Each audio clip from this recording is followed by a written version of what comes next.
ধর্ষক সন্দীপের ফাঁসি চাই।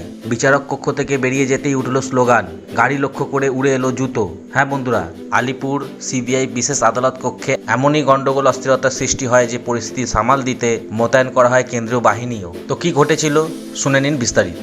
সন্দীপ ঘোষেদের বিচার বিভাগীয় হেফাজতে রাখার নির্দেশ দিয়ে আদালত কক্ষ থেকে বেরিয়ে গিয়েছেন বিচারক।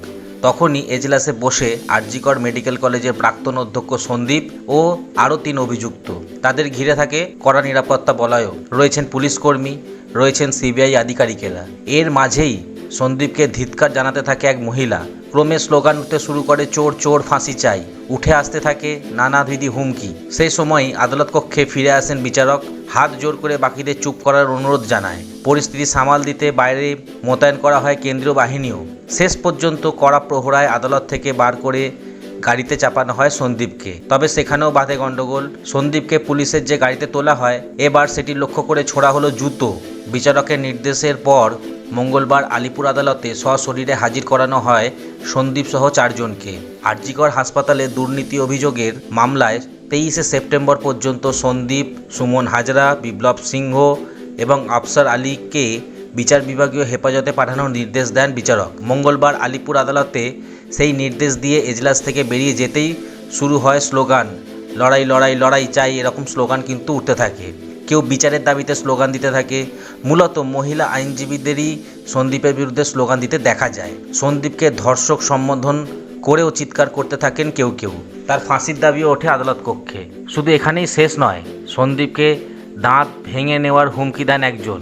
তিনি বলেন, অপরাধী হাসতে পারে না, দাঁত ভেঙে দেব। একজন বলেন, জেলের ভাত কেন খাবে, সরকারের খরচ হবে। এভাবে সন্দীপের উদ্দেশ্যে একের পর এক স্লোগান উঠতে থাকে আদালত কক্ষে। এক মহিলা চিৎকার করে বলেন, তোর বডিগার্ড কোথায়। প্রসঙ্গত আরজিকর দুর্নীতি মামলায় সন্দীপের নিরাপত্তারক্ষী অফিসারকেও গ্রেপ্তার করা হয়েছে, আপনারা সেটা সবাই জানেন। তাকেও মঙ্গলবার আদালতে হাজির করানো হয়।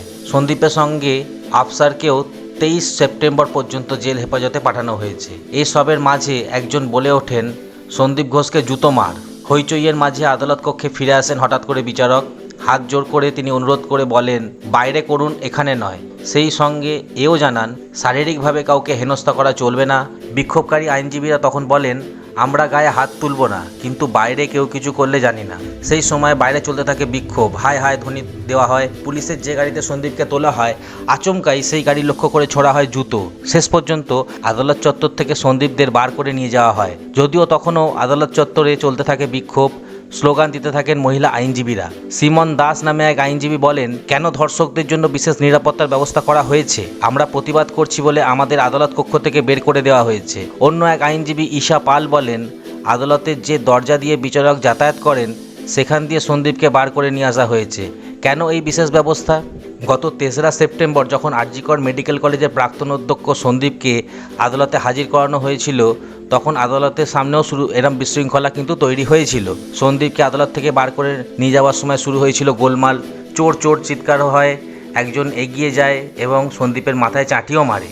সেই পরিস্থিতি থেকে কোনো রকমের সন্দীপকে গাড়িতে তুলে নিয়ে সিবিআই অফিসাররা বেরিয়ে যান। সেদিনও বিশৃঙ্খলার পরিস্থিতির কথা মাথায় রেখে মঙ্গলবার সন্দীপের ভার্চুয়াল শুনানির আবেদন করে কেন্দ্রীয় তদন্তকারী সংস্থা। তবে এই আবেদন খারিজ করে দেয় আলিপুর আদালত। মঙ্গলবার সশরীরে আদালতে হাজির করানো হয় সন্দীপকে। শুনানি শেষে আদালত চত্বরে আগের দিনের মতনই পরিস্থিতি তৈরি হয়। প্রেসিডেন্সি জেলে পাঠানো হবে এই 4 জনকে। তো বন্ধুরা, এই ছিল একটি শর্ট প্রতিবেদন যা আপনাদের সামনে আমরা তুলে ধরলাম। ভিডিওটি ভালো লাগলে অবশ্যই লাইক করুন, চ্যানেলটি সাবস্ক্রাইব করে পাশে থাকুন পরবর্তী নোটিফিকেশনের আপডেটটি পাওয়ার জন্য। ধন্যবাদ।